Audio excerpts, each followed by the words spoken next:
वर्तमान में अभिनेता आमिर खान निम्न में से किस कंपनी के ब्रांड एम्बेसडर हैं? इसका आंसर हो जाएगा वेदांतु। आप जानते ही लर्निंग प्लेटफॉर्म है वेदांत, जो कि स्कूल के बच्चों को ऑनलाइन एजुकेशन प्रोवाइड करता है। तो आमिर खान को वेदांतु का ब्रांड एम्बेसडर बनाया गया है। वेदांतु के बारे में थोड़ा सा हम डिस्कस करें तो 2014 में इसकी स्थापना हुई थी। बेंगलुरु कर्नाटक में इसका हेडक्वार्टर है। क्लास 4 से लेकर के 12 तक के जो बच्चे हैं उनको ऑनलाइन एजुकेशन प्रोवाइड कराता है वेदांतु, आप जानते ही होंगे। आमिर खान की यदि हम बात करें तो कुछ अन्य कंपनियों के भी ये ब्रांड एम्बेसडर हैं, जो कि कुछ प्रमुख कंपनियां हैं, जैसे कि सैमसंग कंपनी हो गई, साउथ कोरिया की है, आप जानते ही होंगे, मोबाइल फोन बनाती है, ठीक है। इसके अलावा और भी इलेक्ट्रॉनिक्स आइटम बनाती है ये। फोन पे, जो कि यूपीआई आप यूज करते होंगे फोन पे, तो फोन पे के भी ये ब्रांड एम्बेसडर है। फार्मजी, तो इन चारों कंपनियों के ब्रांड एम्बेसडर हैं, आपको याद रखना है।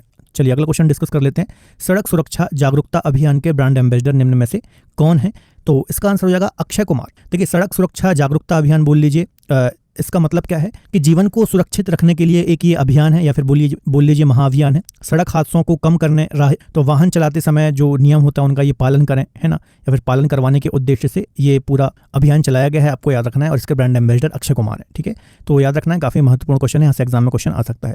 इसके अलावा पॉलिसी बाजार जो एक बीमा कंपनी है ना, इंश्योरेंस कंपनी है, तो इसके भी ब्रांड एम्बेसडर अक्षय कुमार है। तो ये दोनों कंपनियां याद रखना काफी महत्वपूर्ण है। अगले क्वेश्चन को डिस्कस करने से पहले थोड़ा सा मैं आपको अपडेट देना चाहूंगा। यदि हमारे साथ जुड़ करके किसी भी एग्जाम की तैयारी ज्योग्राफी के मिल जाते हैं तो आप मेरे कोर्सेज अवेल कर सकते हैं। जीएस फाउंडेशन क्वेश्चन है, गुच्ची की पहली इंडियन ग्लोबल ब्रांड एम्बेसडर किस अभिनेत्री को बनाया गया है? तो आलिया भट्ट को गुच्ची का ब्रांड एम्बेसडर बनाया गया है, आपको याद रखना है। तो गुच्ची के बारे में यदि हम डिस्कस करें तो इटली का एक लग्जरी फैशन ब्रांड है ना, एक फैशन ब्रांड है, आपको याद रखना है। और आलिया भट्ट को पहला इंडियन ग्लोबल ब्रांड एम्बेसडर बनाया गया है, तो ये और भी महत्वपूर्ण ये क्वेश्चन हो जाता है। इसके अलावा कुछ अन्य कंपनियों की भी ब्रांड एम्बेसडर हैं आलिया भट्ट, तो इसको भी हम डिस्कस कर लेते हैं, जैसे कि उबर ईट्स आप जानते ही होंगे, और नोकिया जो कि एक फिनलैंड की कंपनी है, मोबाइल कंपनी है।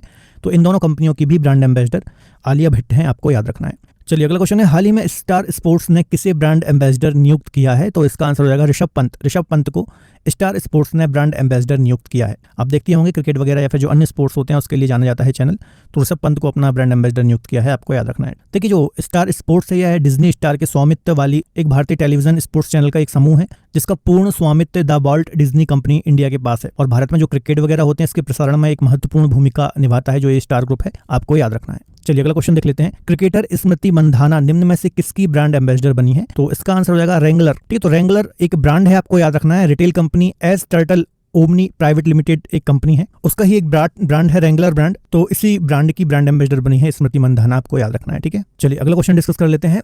हाल ही में HSBC इंडिया ने किसे अपना ब्रांड एम्बेसडर बनाया है? तो विराट कोहली, है ना, भारतीय क्रिकेट टीम के एक बहुत ही महान बल्लेबाज है विराट कोहली, तो इनको ही HSBC इंडिया ने अपना ब्रांड एम्बेसडर बनाया है। कुछ अन्य महत्वपूर्ण कंपनियों के भी ब्रांड एम्बेसडर हैं विराट कोहली, तो इनको भी हम देख लेते हैं, जैसे कि ड्यूरोफ्लेक्स, है ना, मैटर्स बनाने वाली एक कंपनी है, Great Learning Academy, Mobile Premier League MPL जिसको हम बोलते हैं, ओवर इंडिया, तो इन कंपनियों के भी ब्रांड एम्बेसडर विराट कोहली ही हैं, तो आपको याद रखना है, ठीक है। चलिए अगला क्वेश्चन है, सलीमा टेट निम्न में से किसकी ब्रांड एम्बेसडर बनाई गई है? तो काफी महत्वपूर्ण क्वेश्चन है, एग्जाम में आ सकता है। इसका आंसर हो जाएगा एशियाई महासंघ का जो एथलीट एम्बेसडर है इनको बनाया गया है। तो काफी महत्वपूर्ण क्वेश्चन यहाँ से आ सकता है। देखिए, जो सलीमा टेट है ये भारतीय महिला हॉकी टीम की सदस्य हैं, आपको याद रखना है।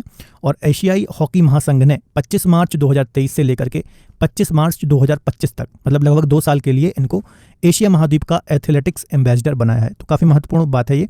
एथलीटों के अधिकारों और एथलीटों के कल्याण के बारे में जागरूकता को बढ़ावा देंगी ये, ठीक है। तो याद रखना है, एग्जाम में आ सकता है, महत्वपूर्ण क्वेश्चन है। इसके अलावा ऐसा भी क्वेश्चन आ सकता है कि जो सलीमा टेट है इनका संबंध किससे है? तो हॉकी से है, याद रखना है, भारतीय हॉकी टीम की प्लेयर है, आपको याद रखना है। अगला क्वेश्चन है, यूनिसेफ इंडिया के नेशनल एम्बेसडर किसे बनाया गया है? तो आयुष्मान खुराना जो कि एक अभिनेता है, तो इनको ही यूनिसेफ इंडिया का एम्बेसडर बनाया गया है। यूनिसेफ की यदि हम बात करें तो United Nations international children emergency fund इसका फुल फॉर्म है, जो कि दुनिया भर के बच्चों के लिए मानवीय और विकास के लिए सहायता प्रदान करने वाला एक समूह है, आपको याद रखना है, एक संस्था है, आपको याद रखना है, ठीक है। यूनिसेफ की यदि हम बात करें तो यूएन का ही एक संगठन है, 11 दिसंबर 1946 को इसकी स्थापना हुई थी, न्यूयॉर्क USA में इसका हेडक्वार्टर है। कार्यकारी निर्देशक की यदि हम बात करें तो कैथरीन रसेल इसकी कार्यकारी निर्देशक है। देखिए, यूनिसेफ को दुनिया भर के बच्चों को मानवीय और विकासात्मक सहायता प्रदान करने का काम सौंपा गया है, जैसा कि अभी हमने डिस्कस किया।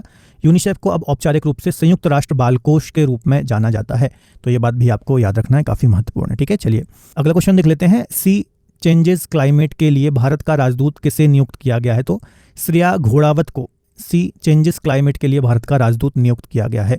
देखिए, जलवायु उद्यमी है श्रेया घोड़ावत, ठीक है, जिनको राजदूत नियुक्त किया गया है, आपको याद रखना है। अंतर्राष्ट्रीय महिला दिवस के सम्मान में एक वैश्विक गैर लाभकारी संगठन ने एम्ब्रेस इक्विटी नामक एक विशेष पहल शुरू की है, आपको याद रखना है, जिसका लक्ष्य क्या है, जलवायु परिवर्तन के प्रभावों के बारे में महिलाओं की आवाज़ को बढ़ाना। ठीक है, तो एक प्रमुख पॉइंट आपको याद रखना है। अभियान जलवायु परिवर्तन में तेजी लाने में महिलाओं की भूमिका को बढ़ावा देता है। संयुक्त राष्ट्र महिला के अनुसार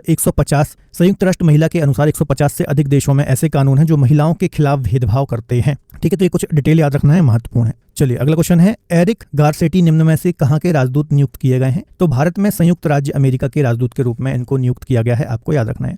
एक अमेरिकी राजनीतिज्ञ और राजनयिक हैं, आपको याद रखना है। और मई 2023 में भारत में यूएसए के राजदूत ये नियुक्त हुए हैं, तो याद